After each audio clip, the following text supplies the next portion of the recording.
السلام علیکم ورحمۃ اللہ وبرکاتہ۔ بسم اللہ الرحمن الرحیم۔ آج ہم حروف لین پڑھیں گے۔ لین کا مطلب ہوتا ہے نرمی کے ساتھ ادا کرنا۔ حروف لین دو ہوتے ہیں، واو اور یا۔ اب حروف لین یہ کب بنتے ہیں؟ کیونکہ حروف مدہ میں بھی یہی لفظ ہیں، واو اور یا، اور حروف لین میں بھی یہی آگے ہیں۔ تو ان کا ڈفرنس ہے وہ یہ ہے کہ جب یہ مدہ آئیں گے تو واو سے پہلے پیش آئے گی، یا سے پہلے زیر آئے گی، جبکہ جب لین میں آئیں گے تو ان دونوں سے پہلے زبر آ جائے گی۔ واو سے پہلے بھی زبر ہوگی اور یا سے پہلے بھی زبر ہوگی۔ یہ دونوں ساکن ہوں گے، واو اور یا ساکن ہوں گے، اور ان سے دونوں سے پہلے زبر والا حرف ہوگا، تو یہ لین بن جائیں گے۔ اور لین کا مطلب ہوتا ہے نرمی کے ساتھ پڑھنا، جیسے تا زبر وا تاؤ، تا زبر یا تئی، تاؤ تئی۔ جیسے سلائیڈ ہوتی ہے نا، کچھ اس طرح اس کو پڑھا جاتا ہے، سلائیڈ کی طرح۔ سو سی، دو دئی، رو زئی، رو رئی، زو زئی۔ اب آپ کو ان کے مخرج بھی یاد ہو گئے ہوں گے، کیونکہ میں ہر بار ریپیٹ کرتی ہوں۔ زا کو سختی سے پڑھنا ہے، روا کو پر پڑھنا ہے، زال اور سا کو نرمی کے ساتھ ادا کرنا ہے۔ تو یقیناً آپ کو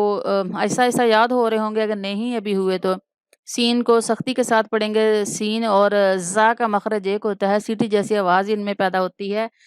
زو زئی، سو سی، شو شئی۔ شین اور یا کا مخرج ایک جیسا ہی ہوتا ہے، شین بھی منہ میں پھیل کے آتا ہے، یا بھی منہ میں پھیل کے آتا ہے، تو شا اور شین اور یا کا جو مخرج ہے وہ ایک ہی ہے۔ شو، اب اس طرح اس کو اس طرح نہیں پڑھنا، شو شے، ایسے نہیں ہم پڑھیں گے اس کو، کسی بھی لفظ کو ایسے نہیں پڑھیں گے۔ میں صرف شین کی بات نہیں کر رہی، باقی کسی بھی لفظ کو ہم ایسے نہیں پڑھیں گے سو سے، بلکہ پڑھیں گے ہم سو سی، نرمی کے ساتھ، شو شئی، سو سوئی۔ اور سب سے جو مخرج سب سے جو مشکل مخرج ہے نا، وہ ضاد کا ہے۔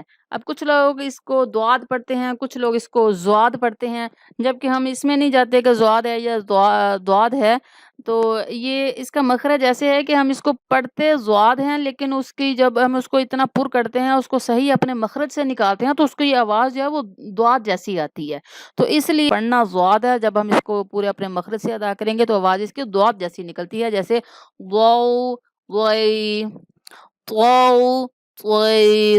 تو اور زوا کو ہم پور پڑھیں گے، واو زوئی، زو اور زے، اس طرح نہیں پڑھنے، زو زئی، زو زئی بھی نہیں کہیں گے، کیونکہ زال اور زوا جو ہے ان میں ڈفرنس پتہ چلنا چاہیے۔ زو زال، زو نرمی سے، زا کے ساتھ، زو سختی کے ساتھ، اور زو پر کرنا ہے۔ زو زوئی، لو لئی، نو نئی، او ای۔ اور جب ہم ان کے ہجے کریں گے تو پھر اس طرح حمزہ زبر وا او، حمزہ زبر یا ای، او ای، با زبر واو بو، با زبر یا بئی، بو بئی، جو جئی، ہو ہئی۔ اسی طرح خو خوئی، او ای، غو غئی۔ یہ آپ کو جو حروف ہلکی ہیں وہ 6 ہیں، آپ کو یاد ہو گئے ہوں گے، حمزہ، ح، عین، ح، غین، خا۔ میں ہر سبق میں دہراتی ہوں تاکہ آپ کو اچھے سے یاد ہو جائیں۔ فو فئی، قو قئی، کو کئی۔ ڈنڈے والا کاف ہم باریک پڑھیں گے اور نقطوں والا کاف ہم پر پڑھیں گے، پر کا مطلب موٹا کر کے پڑھیں گے۔ مو